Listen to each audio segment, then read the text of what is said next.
Hello everybody, and welcome to another episode of That Hero Really Exists. And today's superhero is Tentacle Boy. Tentacle Boy was your average, everyday person who grew up in that city and had dreams and hopes and other things, and for some reason really didn't like to talk. I know what your name is. Smartass. His main focus in life was to find a date. Just one girl who would like him for him and him alone. And that's where our origin story begins.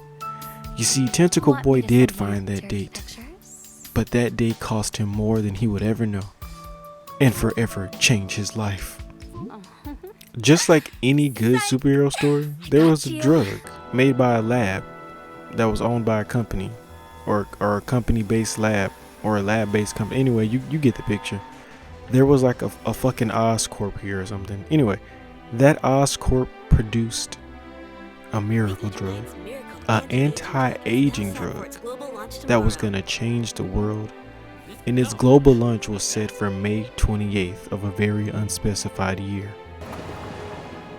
When D-Day came, our protagonist decided to go on a date, but that date never happened because everything changed when the Fire Nation attacked.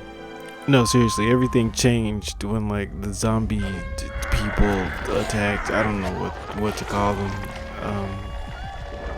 The Etrids. I don't. Who knows what? They don't even. Do they even get a name? I just think the enemy types. I don't even think they get a legit name in the game. Do they? Did I just miss that? I don't think they got a name. Dang, that's crazy. Hold up.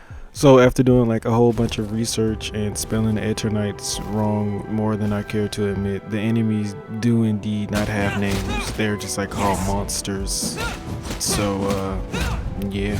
And then like people name them based off their attacks. Like hammer monster, shooting monster, decay monster.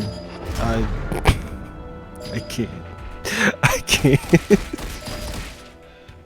Anyway, once these monsters start attacking our hero and his sidekick, Chani Man, or for short, C-Man. Get it? Because he's Tentacle Boy and C-Man. I make fun sometimes. I know.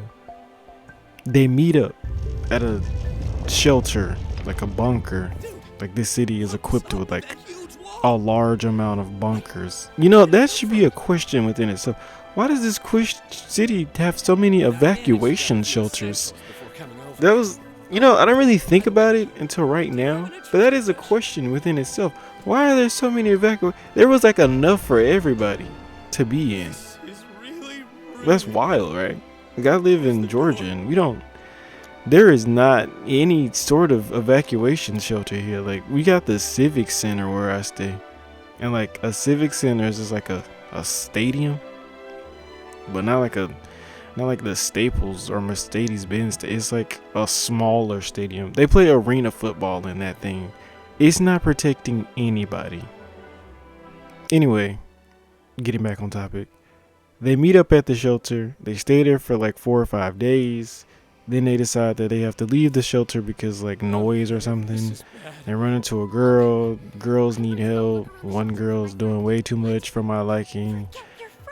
She ends up paying the ultimate price for doing stuff that I don't like because I am Tentacle Boy and I control the events of the game. No, she just did that. Anyway, that's when everything happens. When our boy goes from regular silent guy to tentacle guy. He meets this girl who just straight up kills him. And that's how he gets his powers. And that's pretty much the whole origin story. Hey. At least it's a better power than Hindsight superhero. Hindsight Lad. That's his name. That is a real superhero whose name is Hindsight Lad. Whose superpower was to reflect on missions after they had failed or something. He is real. That is a real thing. That's not even the South Park dude. Like the Hindsight. No. Hindsight Lad is a real superhero. Just out there waiting for people to acknowledge him. Also, Hindsight Lad's origin story is probably 100 times worse. So, yeah, just think about that. when you know, talk shit about an origin story. Think about Hindsight Lad, who is real, who was made by Marvel. These are the people that made Spider-Man, Wolverine, Hulk, Deadpool, the list goes on. They made those guys, and they made Hindsight Lad, my bad. So yeah, this game is pretty much just Persona 5, but instead of turn-based combat, it's like action RPG combat. It's a good game. Play it. It's like $20 something. I think I bought it for like 26. It's a good game. A little rough around the edges. The graphics are a little rough, but you know, it's a good game. Try it out.